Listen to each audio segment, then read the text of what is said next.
చట్టాలను సక్రమంగా అమలు చేయాల్సిన పాలకులే అక్రమ అరెస్టులతో పైశాచిక ఆనందం పొందుతున్నారు. తప్పుడు కేసులతో వికటాట్టహాసం చేస్తున్నారు. రాజ్యాంగ స్ఫూర్తిని అపహాస్యం చేస్తున్నారు. ఆంధ్రప్రదేశ్లో కొనసాగుతోన్న ఆటవిక పాలన నాజీల పాలనని తలపిస్తోంది. తాలిబన్లను తలదన్నేలా ఎల్లో బాండ్ల అరాచకాలు కొనసాగుతున్నాయి. అంబేద్కర్ రాజ్యాంగాన్ని అపహాస్యం చేస్తూ రెడ్ బుక్ రాజ్యాంగాన్ని అమల్లోకి తెచ్చేసింది చంద్రబాబు ప్రభుత్వం. లోకేష్ రెడ్ బుక్ రాజ్యాంగం పడగ నీడలో ప్రజాస్వామ్యం విలవిలలాడిపోతోంది. లోకేష్ కుట్రలకు కూత పెడుతూ పరవశించిపోతున్నారు కాకీలు. ప్రజాస్వామ్య స్ఫూర్తిని ఎగతాళి చేస్తూ సుప్రీంకోర్టు ఆదేశాలను బేఖాతరు చేస్తూ అక్రమ అరెస్టులు, తప్పుడు కేసుల పర్వాన్ని ఆంధ్రప్రదేశ్లో పరుగులు పెట్టిస్తున్నారు. దీనిపైనే ఇవాల్టి magazine story. Of the people, by the people, for the people. ప్రజల చేత, ప్రజల కొరకు ప్రజలే ఎన్నుకునే ప్రభుత్వ విధానాన్ని ప్రజాస్వామ్యం అంటారు. 1863 నవంబర్ 19న నాటి అమెరికా అధ్యక్షుడు అబ్రహం లింకన్ ప్రజాస్వామ్యం గొప్పదనాన్ని నిర్వచిస్తూ చేసిన వ్యాఖ్యలివి. ఆ తర్వాత ఎప్పుడో 84 ఏళ్లకి స్వాతంత్ర్యం సాధించిన భారతదేశం అలాంటి అమెరికా కన్నా అద్భుతంగా ప్రజాస్వామ్యాన్ని అమలు చేస్తోన్న దేశంగా సగర్వంగా ప్రపంచ దేశాల ముందు నిలబడింది. ఇప్పుడు అదే దేశంలోని ఆంధ్రప్రదేశ్లో అదే ప్రజాస్వామ్యం అనునిత్యం అపహాస్యం పాలవుతోంది. అంబేద్కర్ రాజ్యాంగం అవహేళనకి గురవుతోంది. లోకేష్ రెడ్ బుక్ రాజ్యాంగం రాక్షస కోరల్లో చిక్కుకున్న ప్రజాస్వామ్యం విలవిలలాడిపోతోంది. ప్రశ్నిస్తే నేరం, ప్రభుత్వ అసమర్థతని ఎత్తి చూపితే ద్రోహం, ప్రభుత్వ నిర్ణయాలపై విశ్లేషణ చేస్తే పాపం, పైశాచిక పాలనను ఎండగడితే నేరం, వైఎస్ఆర్సీపీ నాయకుడిగా కార్యకర్తగా ఉండడం అన్నింటికన్నా మించిన నేరం. ఆంధ్రప్రదేశ్లో చీకటి పాలన వికటాట్టహాసం చేస్తోంది. రెడ్ బుక్ రాజ్యాంగం అమలుని ఒక ఉద్యమంలా కొనసాగిస్తోన్న కూటమి ప్రభుత్వం ప్రజాస్వామ్య స్ఫూర్తికి పాతరేస్తూ చెలరేగిపోతోంది. చట్టాలను చట్టబండలు చేస్తూ ఏలినవారి కుట్రలకు పదును పెడుతూ కాకీలు పరవశించిపోతున్నారు. ప్రశ్నిస్తే నేరం, ప్రభుత్వ నిర్ణయాల్లో లోపాలను, పాలనలో వైఫల్యాలను ఎత్తి చూపితే ద్రోహం, వైఎస్ఆర్సీపీ నాయకులుగా ఉండడం మహానేరం. అధికారంలోకి వచ్చిన క్షణం నుంచి అక్రమ అరెస్టులు, తప్పుడు కేసులతో చెలరేగిపోతోన్న కూటమి సర్కార్ వైఎస్ఆర్సీపీ నేత వంశీపై సైతం అదే కుట్రని అమలు చేసింది. అంబేద్కర్ రాజ్యాంగాన్ని నిస్సిగ్గుగా హేళన చేస్తూ రెడ్ బుక్ రాజ్యాంగం పేరుతో అరాచక పర్వానికి తెరతీసిన నారా లోకేష్ కుట్రలకు కాకీలు పెడుతోన్న కూతలు విని దేశ ప్రజలు నిర్ఘాంతపోతున్నారు. చివరకు న్యాయస్థానాలు చివాట్లు పెడుతోన్నా సరే రెడ్ బుక్ రాజ్యాంగాన్ని అమలు చేయడమే ధ్యేయం అన్నట్టు వ్యవహరిస్తూ లోకేష్ ని ప్రసన్నం చేసుకుంటే అదే మహాప్రసాదం అన్నట్టుగా వ్యవహరిస్తున్న పోలీసులు మాజీ ఎమ్మెల్యే వల్లభనేని వంశీని అక్రమంగా అరెస్ట్ చేశారు. వంశీపై పెట్టిన తప్పుడు కేసులను గమనిస్తే ప్రభుత్వ పెద్దల కుతంత్రం, లోకేష్ క్రూరత్వం, ఆ క్రూరత్వానికి జీ హుజూర్ అంటోన్న కాకీల కర్కశత్వం అర్థమవుతాయని రాజకీయ పరిశీలకులు విశ్లేషిస్తున్నారు. 5.5 కోట్ల మంది ప్రజలున్న ఆంధ్రప్రదేశ్లో హల్చల్ చేస్తోన్న ఆఫ్ఘనిస్తాన్ పోకడలు ప్రజాస్వామ్యవాదులను తీవ్ర ఆందోళనకు గురిచేస్తున్నాయి. ప్రతిపక్షం అంటే ప్రజల పక్షం, పాలకుల వైఫల్యాలను ఎత్తిచూపడం, అవినీతిపై నిలదీయడం, పరిపాలన సరిగ్గా సాగేలా ప్రజల పక్షాన పోరాటం చేయడమే ప్రతిపక్షం పాత్ర. కానీ అసలు తమ ఆటవిక పాలనని ప్రశ్నించడాన్నే సహించలేని కూటమి ప్రభుత్వం వైఎస్ఆర్సీపీ నేతల మీద తప్పుడు కేసులతో చెలరేగిపోతోంది. గతంలో మాజీ ఎమ్మెల్యే చెవిరెడ్డి భాస్కర్ రెడ్డిపై ఏకంగా 11 సెక్షన్ల కింద అక్రమ కేసు నమోదు చేసి అభాసుపాలైపోయారు. బాధితుల న్యాయం కోసం నిలబడిన చెవిరెడ్డిపై ఏకంగా పోక్సో కేసు పెట్టి రెడ్ బుక్ రాజ్యాంగానికి తాము ఎంత విధేయులమో పోలీసులు చెప్పకనే చెప్పారు. ఇప్పుడు వల్లభనేని వంశీ పైన తప్పుడు కేసుల్లోనూ లోకేష్ పన్నాగాలు బయటపడ్డాయి. పరిపాలనను గాలి కొదిలేసి ప్రతిపక్షం మీద, తమ దారుణాలను ప్రశ్నించే ప్రజల మీద రెడ్ బుక్ రాజ్యాంగాన్ని ప్రయోగించడమే లక్ష్యంగా చంద్రబాబు ప్రభుత్వం పనిచేస్తోంది. గన్నవరం టీడీపీ ఆఫీస్పై దాడి కేసులో చంద్రబాబు ప్రభుత్వం కుట్రలు ఫలించలేదు. ఫిర్యాదుదారుడే తనకు ఈ కేసుతో ఎలాంటి సంబంధం లేదని జడ్జి ముందే తేల్చి చెప్పాడు. దీంతో తమ కుట్రలు ఫలించలేదన్న అసహనంతో రగిలిపోయిన లోకేష్ మళ్లీ వంశీపై తప్పుడు కేసులతో పైశాచికత్వాన్ని చాటుకున్నారు. గన్నవరం టీడీపీ ఆఫీస్పై దాడికి వల్లభనేని వంశీ కారణమంటూ ఆ ఆఫీస్లో కంప్యూటర్ ఆపరేటర్గా పనిచేసిన సత్యవర్ధన్ చేత కేసు పెట్టించారు. అయితే తనకు ఈ కేసుకు ఎటువంటి సంబంధం లేదని సత్యవర్ధన్ ఎస్సీ ఎస్టీ ప్రత్యేక కోర్టు మ్యాజిస్ట్రేట్ ముందే స్పష్టం చేశాడు. కేసు విరమించుకుంటున్నట్టు తెలిపాడు. తనను పోలీసులు ఎలా ఒత్తిడి పెట్టారో మ్యాజిస్ట్రేట్ కి వివరించాడు. తనకు పోలీసుల నుంచి రక్షణ కల్పించాలని జడ్జిని వేడుకున్నాడు. కేసుతో తనకు ఎలాంటి సంబంధం లేదని స్వయంగా అఫిడవిట్ సమర్పించాడు. తనను సాక్షిగా పిలిచి సంతకం చేయించుకున్నారని సత్యవర్ధన్ తెలిపాడు. తనను ఎవరూ కులం పేరుతో దూషించలేదని పేర్కొన్నాడు. పోలీసులే ఒత్తిడి తెచ్చి కేసు నమోదు చేయించారన్నాడు. ఈ పరిణామాన్ని జీర్ణించుకోలేకపోయిన ఆటవిక పాలకులు మరోసారి అంబేద్కర్ రాజ్యాంగాన్ని అపహాస్యం చేస్తూ రెడ్ బుక్ రాజ్యాంగాన్ని అమలు చేశారు. అక్రమ అరెస్టులు, తప్పుడు కేసుల విషయంలో నిత్యం న్యాయస్థానాల చేత చీవాట్లు తింటున్న పోలీసులు చట్ట పరిధిలో పనిచేయాలన్న కనీస స్పృహ లేకుండా ఈ రాక్షస క్రీడలో భాగమైపోయారని సామాన్య ప్రజలు కూడా దుమ్మెత్తిపోస్తున్నారు. చివరికి సుప్రీంకోర్టు గైడ్ లైన్స్ ని కూడా చంద్రబాబు ప్రభుత్వం, పోలీసులు ఏమాత్రం పట్టించుకోకపోవడం అందరినీ దిగ్భ్రాంతికి గురిచేస్తోంది. వైఎస్ఆర్ కాంగ్రెస్ పార్టీ శ్రేణుల మీద ఒక భయకంపితులు చేసే విధానమా? కోర్టులు అంటే లెక్కలేదా? ఈరోజు సుప్రీంకోర్టు ఇచ్చినటువంటి డైరెక్షన్ ప్రకారం లోయర్ కోర్టులో కేసు నడుస్తూ ఉంది. But what you people are doing? You people are not caring even the supreme court. Gannavaram ఈరోజు రాష్ట్రంలో మొత్తంలో వార్తల్లోకి వచ్చింది. వంశీని అరెస్ట్ చేసినందుకు కాదు, చట్టాన్ని ఏమాత్రం ప్రభుత్వం లెక్క చేయనందుకు. రాజ్యం చట్టంలో భాగమే. వైఎస్ఆర్సీపీ నేతలపై కూటమి సర్కార్ కక్ష సాధింపు చర్యలు కొనసాగుతున్నాయి. టార్గెట్ చేసి మరీ అక్రమ కేసులు బనాయిస్తోంది. ఇందులో భాగంగానే మాజీ ఎమ్మెల్యే వల్లభనేని వంశీపై కూడా మరోసారి తప్పుడు కేసులు పెట్టింది. వంశీని అరెస్టు చేసేందుకు విజయవాడ పటమట పోలీసులు పథకం ప్రకారం హైదరాబాద్కు వచ్చారు. ఈ క్రమంలో గురువారం ఉదయం గచ్చిబౌలిలోని వంశీ ఇంటికి చేరుకుని నాటకీయ పరిణామాల మధ్య అరెస్టు చేశారు. బిఎన్ఎస్ సెక్షన్ 141, 308, 351, 351(3), రెడ్ విత్ 3(5) కింద కేసులు నమోదు చేశారు. ఇదే సమయంలో కిడ్నాప్, దాడి, SC/ST అట్రాసిటీ కేసుల్లో అరెస్టు చేస్తున్నట్టు వంశీ భార్య పంకజశ్రీకి నోటీసుల్లో తెలిపారు పోలీసులు. భర్త కోసం పోలీసుల వెనకే పంకజశ్రీ హైదరాబాద్ నుంచి విజయవాడకు బయలుదేరారు. ఈ క్రమంలో నందిగామ వై జంక్షన్ వద్ద ఆమె కారును పోలీసులు అడ్డుకున్నారు. కారు ముందు సీట్లో ఉన్న వ్యక్తిని బలవంతంగా దించేసి కంచికచర్ల సీఐ ఆ వాహనంలో కూర్చున్నారు. ఇదేంటని అడిగితే పోలీసులు స్పందించలేదు. ఆపై వంశీ సతీమణి ఉన్న కార్ని పోలీసులు దారి మళ్లించి ముందుకు తీసుకెళ్లారు. గన్నవరం టీడీపీ ఆఫీస్పై దాడి కేసులో వల్లభనేని వంశీ ముందస్తు బెయిల్పై ఉన్నారు. ఈ కేసులో ఫిర్యాదుదారుడు సత్యవర్ధన్ తన ఫిర్యాదును వెనక్కి తీసుకున్నారు. ఈ సందర్భంగా పోలీసుల కుట్రను మ్యాజిస్ట్రేట్ ముందు సత్యవర్ధన్ బట్టబయలు చేశారు. ఈ నేపథ్యంలో వంశీని పోలీసులు టార్గెట్ చేశారు. కక్షగట్టి మరీ కేసు నమోదు చేశారు. సత్యవర్ధన్ ఫిర్యాదు వెనక్కి తీసుకున్న అనంతరం మరో అక్రమ కేసు పెట్టి వేధింపులకు గురి చేస్తున్నారు. వంశీ తెలుగుదేశంలో గెలిచాడు, తరువాత వైఎస్ఆర్సీపీలోకి వచ్చి పోటీ చేశాడు. అందువల్ల వంశీ మీద చంద్రబాబు నాయుడు గారు, అదేవిధంగా లోకేష్ గారు కక్ష కట్టారు. కొన్ని సందర్భాల్లో వంశీని ఎలిమినేట్ చేయాలని కూడా ప్రయత్నం చేసినటువంటి విషయాలు నేను మీకు ప్రత్యేకంగా చెప్పవలసిన అవసరం లేదు. ఎన్నోసార్లు అరెస్ట్ చేయాలని ప్రయత్నం చేసినా న్యాయస్థానానికి వెళ్ళి వంశీ ప్రొటెక్షన్ తెచ్చుకోవడంతో ఇవాళ సడన్గా నిన్న సాయంత్రమో మొన్న ఉదయమో కేసు రిజిస్టర్ చేసి ఆ కేసుని ఇంకా ఆన్లైన్లో అప్లోడ్ కూడా చేయకోకుండా అరెస్ట్ చేసి తీసుకొచ్చి ఇవాళ కోర్టులో ప్రొడ్యూస్ చేయాలని అనుకున్నారు. రాత్రి లోపల కోర్టులో ప్రొడ్యూస్ చేస్తారు. పరిపాలనని, సంక్షేమాన్ని, అభివృద్ధిని, ఎన్నికల హామీలను అన్నింటినీ గాలి కొదిలేసి ఆంధ్రప్రదేశ్ ని ఆటవిక ప్రదేశ్ గా మార్చడమే లక్ష్యంగా పనిచేస్తోంది చంద్రబాబు ప్రభుత్వం. ఈ క్రమంలో తమ అరాచకాలను ప్రశ్నించే వాళ్లని, ప్రతిపక్ష నేతలను అక్రమ అరెస్టులతో, తప్పుడు కేసులతో వేధిస్తోంది. ఈ రాక్షస కాండకి లోకేష్ నాయకత్వం వహిస్తున్నారని పచ్చమూక బహిరంగంగానే చెప్తోంది. అటు న్యాయస్థానాలను, ఇటు అంబేద్కర్ రాజ్యాంగాన్ని, మరోవైపు ప్రజాస్వామ్య విలువలను అన్నింటినీ గాలి కొదిలేసిన లోకేష్ అండ్ కో ఏ స్థాయికి దిగజారిపోయిందంటే, ఒకవైపు వల్లభనేని వంశీని హైదరాబాద్లో అక్రమ అరెస్టు చేశారు. అటు వైజాగ్లో గన్నవరం టీడీపీ ఆఫీస్పై దాడి కేసు ఫిర్యాదుని వెనక్కి తీసుకున్న సత్యవర్ధన్ని అరెస్ట్ చేశారు. గన్నవరం టీడీపీ ఆఫీస్ కేసుని తనతో బలవంతంగా పెట్టించారని జడ్జి ముందే చెప్పాడు సత్యవర్ధన్. తనకు పోలీసుల నుంచి రక్షణ కల్పించాలని సత్యవర్ధన్ జడ్జిని వేడుకున్నారు. ఇప్పుడు అదే పోలీసులు మళ్లీ సత్యవర్ధన్ని అరెస్ట్ చేశారు. అది కూడా వల్లభనేని వంశీని అక్రమంగా అరెస్ట్ చేసిన సమయంలోనే. ఒక్క మాటలో చెప్పాలంటే రాష్ట్రంలో చంద్రబాబు ప్రభుత్వం అధికారికంగా అరాచకం సృష్టిస్తోంది. కాకి క్రౌర్యంతో లాఠీ రాజ్యం సాగుతోంది. రాక్షస పాలన సాగుతోంది. లోకేష్ కుట్ర పన్నుతారు, కాకీలు అమలు చేస్తారు. లోకేష్ పగబడతారు, పోలీసులు అక్రమ అరెస్టులు చేస్తారు. లోకేష్ కి కోపం వస్తుంది, పోలీస్ స్టేషన్లో తప్పుడు కేసు నమోదైపోతుంది. చివరికి రెడ్ బుక్ రాజ్యాంగాన్ని అమలు చేయడంలో పోలీసులు ఎంత చిత్తశుద్ధిగా ఉన్నారంటే న్యాయస్థానాల్ని కూడా పట్టించుకోవడం లేదు.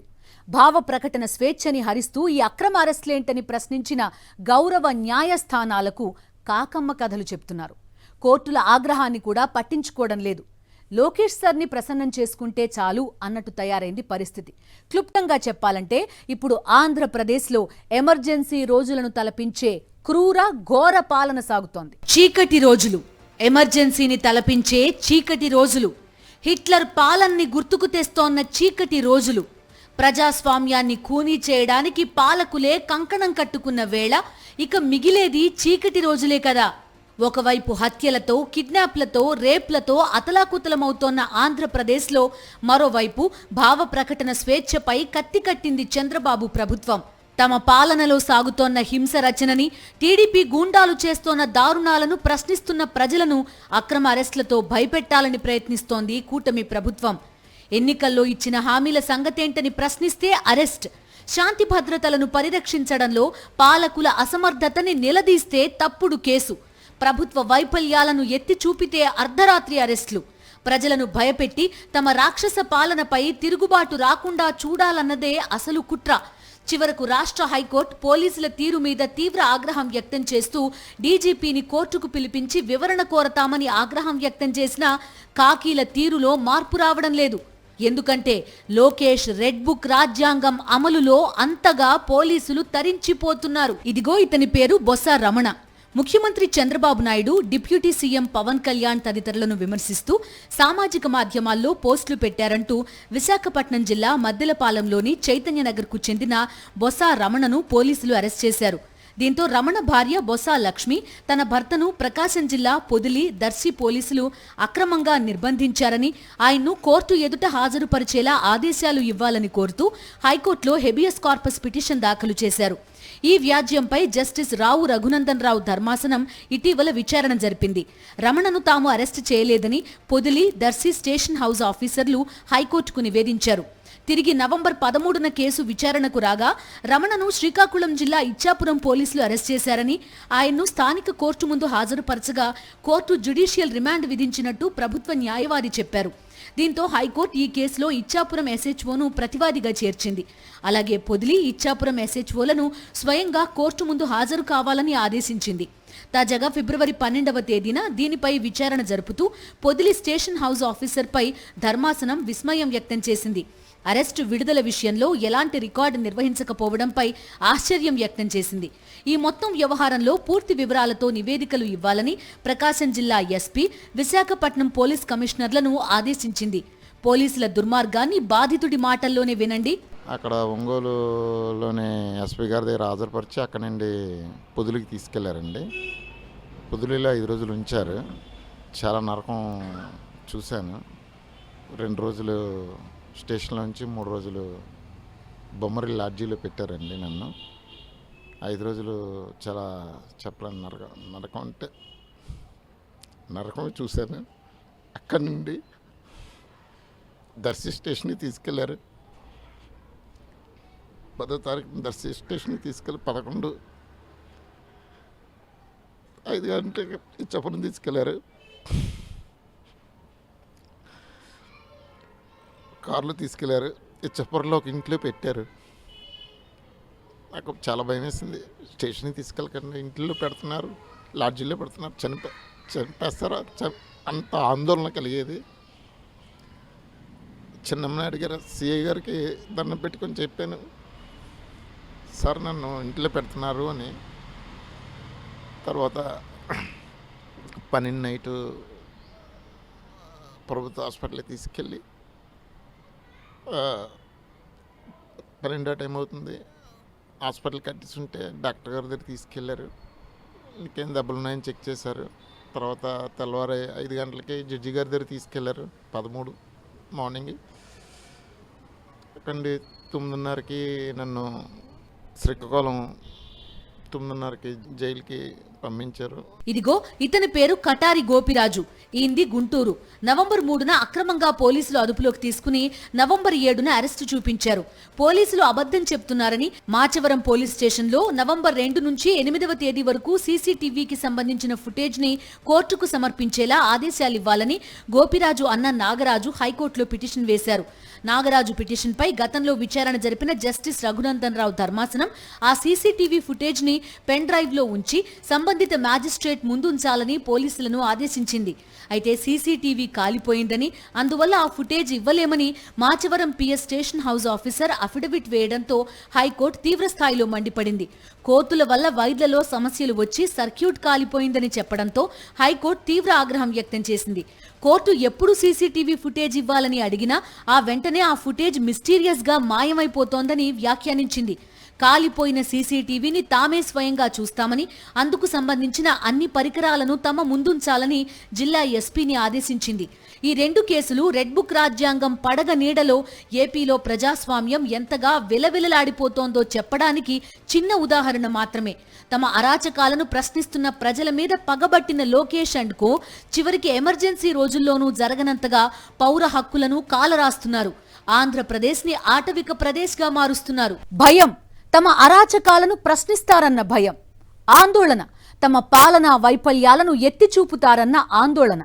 వణుకు, ఎన్నికల వేళ ఇచ్చిన హామీల అమలు సంగతేంటని నిలదీస్తున్నారని వణుకు. అసలే అది ఆటవిక పాలన, అందులోనూ రాక్షస రాజ్యం. ఆ పైన లోకేష్ రెడ్ బుక్ రాజ్యాంగం. అందుకే ఏపీలో ప్రజాస్వామ్యాన్ని ఖూనీ చేయడానికి కంకణం కట్టుకుంది చంద్రబాబు ప్రభుత్వం. ఆ మాటకొస్తే అసలు అధికారంలోకి వచ్చిన క్షణం నుంచే హింసరచన మొదలైంది. హత్యాకాండ స్టార్ట్ అయిపోయింది. వైఎస్ఆర్సీపీ నేతలు, కార్యకర్తలు, సానుభూతి పరులు లక్ష్యంగా పచ్చముక పేట్రేగిపోయింది. ఆ తర్వాత సోషల్ మీడియా కార్యకర్తల మీద పడింది కర్కశ ప్రభుత్వం. నిత్యం అక్రమ అరెస్టులతో, తప్పుడు కేసులతో భయోత్పాతం సృష్టించి ప్రజల గొంతు నొక్కేయడానికి చంద్రబాబు అండ్ కో శత విధాల ప్రయత్నిస్తున్నారు. చీకటి రోజులు అనగానే భారత ప్రజలకు గుర్తుకొచ్చేది ఇందిరాగాంధీ విధించిన ఎమర్జెన్సీనే. హక్కులు లేవు, భావ ప్రకటన స్వేచ్ఛ లేదు, ప్రజాస్వామ్యం అసలు ఉనికిలోనే లేదు. ఇప్పుడు ఏపీలో ఎమర్జెన్సీని తలపించే రీతిలో చంద్రబాబు ప్రభుత్వం పాలన చేస్తోంది. ఆంధ్రప్రదేశ్లో హత్యలు చేసేవాళ్లు స్వేచ్ఛగా తిరుగుతున్నారు, అత్యాచారాలు చేసేవాళ్లు స్వేచ్ఛగా తిరుగుతున్నారు, దాడులు, కిడ్నాప్లు చేసేవాళ్లు యథేచ్ఛగా సంచరిస్తున్నారు. కానీ ప్రభుత్వ వైఫల్యాలను ప్రశ్నించేవాళ్లు మాత్రం నేరస్తులట. ఎన్నికలప్పుడు ఇచ్చిన హామీలపై నిలదీసిన వాళ్లు చట్ట వ్యతిరేక శక్తులట. శాంతి భద్రతలను పరిరక్షించండి మహాప్రభో అని గొంతెత్తిన వాళ్లు అరాచక శక్తులట.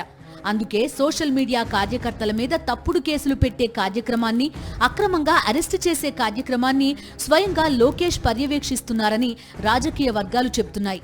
ఇక వైఎస్ఆర్సీపీ నేతల మీద పెడుతోన్న తప్పుడు కేసుల సంగతైతే ప్రత్యేకంగా చెప్పక్కర్లేదు. శాంతి భద్రతలను పరిరక్షించాల్సిన పోలీసులు అంబేద్కర్ రాజ్యాంగాన్ని అవమానిస్తూ రెడ్ బుక్ రాజ్యాంగానికి తెగ సెల్యూట్ కొడుతోన్న వేళ సామాన్య ప్రజలు కానీ, ప్రతిపక్షాలు కానీ పోలీస్ బాస్కి మాత్రం ఎక్కడ కనిపిస్తారు చెప్పండి? అందుకే అపాయింట్మెంట్ ఇచ్చి మరీ వినతి పత్రం తీసుకోకుండా అవమానించి రెడ్ బుక్ రాజ్యాంగం స్ఫూర్తిని చాటారు ఏపీ డీజీపీ. 4:35కి లోపు మీరు వస్తే ఆయన కలుస్తారు అన్నాం. మేము 4:30కి వచ్చి కూర్చున్నాం. పైన డీజీపీ గారు ఉన్నారు. అరగంట కూర్చున్న తర్వాత డీజీపీ గారు వెళ్ళిపోయారని చెప్పారు. వెళ్ళిపోయారు సరే, వెళ్ళిపోతే మేము ఏం చేయాలి? ఈ రిప్రజెంటేషన్ ఎవరికైనా ఇస్తామా అంటే ఎవరు తీసుకోలేదే, ఎవరు తీసుకోమన్నారు. నేను డీజీపీ గారు వెళ్ళిపోతే మేము ముందు అడిగి అపాయింట్మెంట్ తీసుకుని డీజీపీ గారి దగ్గరికి మేము వచ్చాం కదా. ఆయన బిజీగా ఉంటే ఉండదు, తప్పులేదు. తప్పు డీజీపీ గారు రాష్ట్ర శాంతి భద్రతలు కాపాడవలసినటువంటి ప్రధానమైన వ్యక్తి కాబట్టి బిజీగా ఉండొచ్చు. మా బోటి వాళ్ళని, అపోజిషన్లో ఉన్న వాళ్ళని, మంత్రులుగా ఊడిపోయిన వాళ్ళని, ఎమ్మెల్యేలుగా ఊడిపోయిన వాళ్ళని కలవలేకపోవచ్చు ఆయన అంత బిజీగా ఉంటే. కలవకపోతే నా ఇన్ఫీరియర్ ఆఫీసర్ ఇంకో ఆఫీసర్కి ఇవ్వండి అని ఎండార్స్ చేయాలి కదా గౌరవంగా ప్రజాస్వామ్యంలో. అది కూడా లేదు. ఎవరైతే తీసుకుంటారంటే ఎవరు తీసుకోరన్నారు. చివరికి గోడకు అంటి చూద్దాం, ఇక్కడ అంటించడానికి లేదన్నారు. What is this? ఎంత దుర్మార్గంగా ఉంది ఈ పరిపాలన అడుగుతా ఉన్నా. అధికార మదం కళ్ళు కప్పేసిన వేళ అధికార దుర్వినియోగంతో ప్రజలను భయభ్రాంతులకు గురిచేసి పాలన చేయాలనుకుంటోంది చంద్రబాబు ప్రభుత్వం. హామీల విషయంలో ప్రజలను వంచారు. శాంతి భద్రతలను గాలికొదిలేసి ప్రజలను హింసిస్తున్నారు. సంక్షేమం, అభివృద్ధి ఊసే లేకుండా చేసి ప్రజలను ఆందోళనకు గురి చేస్తున్నారు. ఇప్పుడు ఈ అరాచకాలను ప్రశ్నిస్తే అంతు తేలుస్తామని అదే ప్రజల్లో భయోత్పాతం సృష్టించాలని కుట్ర పన్నారు. ప్రజల ఆలనా పాలన చూడాల్సిన పాలకులే ప్రజలను లక్ష్యంగా చేసుకుని ఇన్ని దారుణాలకు తెగబడుతున్న వేళ 5.5 కోట్ల మంది అగ్గిబావుటాల్లా రగిలిపోతున్నారు. ప్రజాస్వామ్యాన్ని రక్షించుకోవడానికి, భావ ప్రకటన స్వేచ్ఛని కాపాడుకోవడానికి, శాంతి భద్రతలను పరిరక్షించుకోవడానికి, ఆటవిక పాలన అంతు చూడడానికి 5.5 కోట్ల మంది ప్రజలు సమాయత్తమవుతున్నారు. ఈ నేపథ్యంలో రాబోయే రోజుల్లో కూటమి ప్రభుత్వం ఇంకెన్ని కుతంత్రాలు పన్నుతుందోనన్న కోణం ఆందోళన కలిగిస్తోంది. ఇదే ఇవాల్టి మ్యాగజైన్ స్టోరీ.